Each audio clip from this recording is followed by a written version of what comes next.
በግፍ ህይወቷ ያለፈውን ይቺ ከኋላ የምትመለከቷትን አያንቱን አስመልክቶ መረጃዎች ሲሽከረከሩ ሰምታችሁ ሊሆን ይችላል። ነገሩ በነቀምቴ ከተማ የተፈጸመ ሲሆንም ይቺ እህታችን ታዲያ አሰቃቂ በተባለ ሁኔታ ህይወቷ አልፏል ነው የተባለው።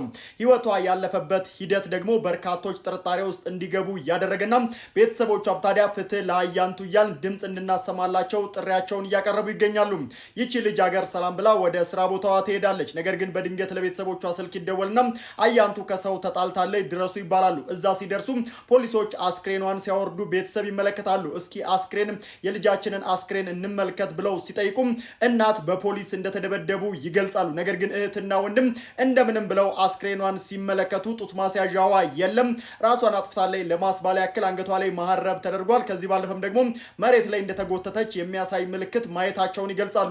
የዚች የአያንቱ ታዲያ ፍትህ ያለምንም ፍትህ ተቀብራለች። ማለትም ምንም አይነት የአስክሬን ምርመራ ሳይደረግ ቀበሯ ተፈጽሟል።